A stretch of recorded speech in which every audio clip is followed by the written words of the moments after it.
Lavish University. I'm so happy to be back. I'm Lavish Ash, if you didn't know. And this is Lavish University, where we're getting everything we need to build a lavish life for ourselves. And some of y'all probably wondering like, girl, where you been at? I posted a video beginning of the year, welcoming back Lavish University. And then things got a little shaky for me. I end up rebuilding literally my life from the ground up, and I had decided to do it in public. I know I neglected YouTube and I went over to Instagram to give them the inspiration, but now I'm back to YouTube and I'm more committed than ever, simply because this is where I started my journey 5 years ago with my YouTube, and I'm sticking to it this time. So this is the video that y'all been waiting for. I've been wanting to be so intentional with my content, and that's why I really haven't posted a new video, because I said the first video that I dropped on Lavish University for 2026, it's got to move rooms, it's got to shake boots, it's got to do the whole nine. And this video, that's what this video is. So come on in, we got a lot to talk about. Everybody wants to be their own boss without actually knowing what it takes to grow, sustain, and even build the foundation for their business. If you're not ready to take the information that's given in this video and actually apply it to your journey, then just log off right now. But if you are, get out your notepad. It's time to take some notes. I invested time, money, and energy into everybody else's dream before I fully committed to my own. It's really almost cost me everything. My confidence, my finances, even my sense of who I was. Like, I always knew from an early age that I was gonna be an entrepreneur. I just didn't have the language for it. I didn't know what it was called. I didn't grow up seeing anybody else essentially being their own boss. I always was raised to get a job, work, provide for yourself. So yeah, I did that, but I always knew that it just was not for me. It's like over the years, while I've been finding that language and moving intentionally on that path to essentially become an entrepreneur, I just poured out so much of myself into others, naturally so. I mean, I paid for courses, branding, logos, anything you could imagine with someone's business, I was there. And again, not pouring into my own vision, when they didn't even really care for it. It wasn't their dream, it was mine. And so I guess somehow, some way I was vicariously living through them, which was kind of weird thinking back to it, because not to toot my own horn, but I know ain't nobody like me. I know my gifts, my crafts is a specialty. And so they couldn't execute it like me because it wasn't for them, it was for me.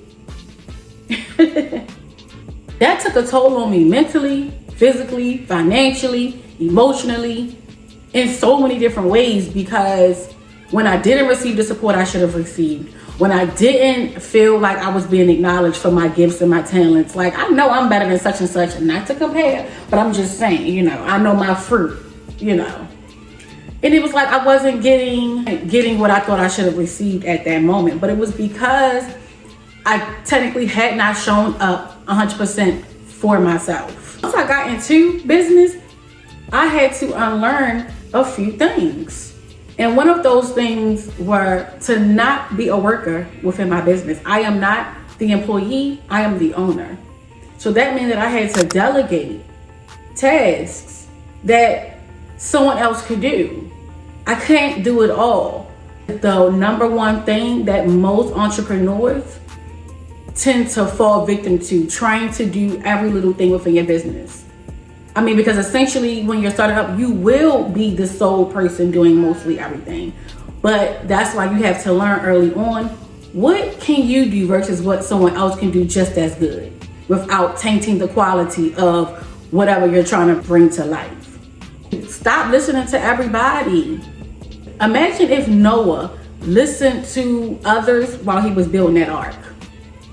Nobody understood why he was building this ark. He didn't even understand why he was building the ark half the time. And that was sort of like my vision. Like, I knew I had it in my brain, but again, I just didn't have the language for it.